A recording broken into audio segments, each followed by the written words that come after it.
आज आहे बेत छान असा माशांचा.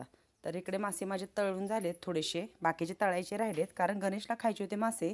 मग त्याने काय केलं, आधी म्हटलं मला तळून दे. धुवून स्वच्छ त्याला मसाला, मीठ, हळद सगळं लिंबू पिळून ठेवलेलं होतं आणि त्याला मग तळून दिले. खाऊन झालेत त्याचे.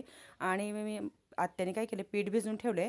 ज्वारी दळायला दिली, पण मगाशी नेमकं लक्षात नाही पीठ आणा म्हणून सांगायचं. मग आज थोड्याशा चपात्या बनवायच्या आहेत. सकाळच्या पण भाकरी शिल्लक आहेत. मग म्हटलं थोड्याशा चपात्या बनवाव्या, त्याच्यासाठी पीठ मळून ठेवले. आणि इकडे मी तळत आहे पीस.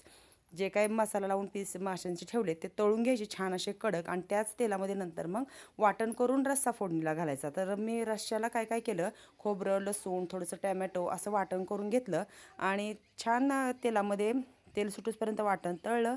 त्याच्यात घातला घरचा येसूर आणि बनवला रस्सा. आमचा थोडासा रस्सा काय असतो, जो काही मटनचा, चिकनचा, तो थोडासा पातळ असतो कारण आमच्याकडे घट्ट रस्सा कोणाला आवडत नाही. आणि इकडे मी असे तळून घेतलेले आहेत माशाचे पीस.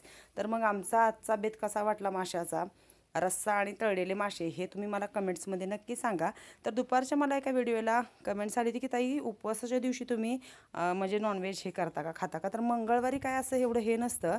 आज म्हणजे आत्यांचा उपवास असतो, ते काय नॉनव्हेज खात नाहीत. मग इकडे छान अशा चपात्या करून घेतल्या मला आणि आत्याला.